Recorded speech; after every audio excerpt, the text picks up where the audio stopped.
സ്വർണ്ണക്കള്ള കേസിൽ എൻഫോഴ്സ്മെന്റ് ഡയറക്ടറേറ്റിന്റെ നീക്കം കൃത്യമായ ആസൂത്രണത്തോടെയാണ്. 4 സംസ്ഥാനങ്ങളിൽ നിന്നുള്ള ഉദ്യോഗസ്ഥരാണ് വിവിധയിടങ്ങളിൽ പരിശോധനയ്ക്കെത്തിയത്. പ്രതികളുടെ സ്വത്ത് കണ്ടുകെട്ടാനുള്ള നടപടികളിലേക്ക് നീങ്ങാനും സാധ്യതയുണ്ട്. ശബരിമല സ്വർണ്ണക്കള്ള കേസിൽ ECIR രജിസ്റ്റർ ചെയ്തതിന് തൊട്ടു പിന്നാലെ പ്രതി ചേർക്കേണ്ട ആളുകളുടെ ലിസ്റ്റും പരിശോധന നടത്തേണ്ട സ്ഥലങ്ങളുടെ ലിസ്റ്റും എൻഫോഴ്സ്മെന്റ് ഡയറക്ടറേറ്റ് തയ്യാറാക്കിയിരുന്നു.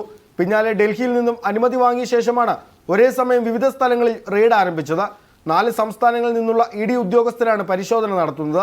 ഇന്നലെ വൈകിട്ട് കൊച്ചിയിലെത്തിയ ഉദ്യോഗസ്ഥർക്ക് ലിസ്റ്റ് കൈമാറി രാത്രിയിൽ തന്നെ പരിശോധന നടത്തേണ്ട ഇടങ്ങളിൽ ക്യാമ്പ് ചെയ്യുകയായിരുന്നു. കേരളത്തിന് പുറമെ കർണാടകയിലും തമിഴ്നാട്ടിലും ED റെയ്ഡ് നടത്തുന്നുണ്ട്. പിടിച്ചെടുക്കുന്ന രേഖകൾ പരിശോധിച്ച ശേഷമായിരിക്കും തുടർ നടപടികളിലേക്ക് ED കടക്കുക.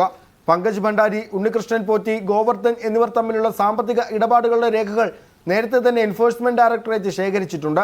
കള്ളപ്പണ ഇടപാടുകളിലൂടെ സമ്പാദിച്ച പ്രതികളുടെ സ്വത്ത് കണ്ടുകെട്ടുന്ന നടപടികളിലേക്ക് അടക്കം കടക്കാനാണ് ED നീക്കം.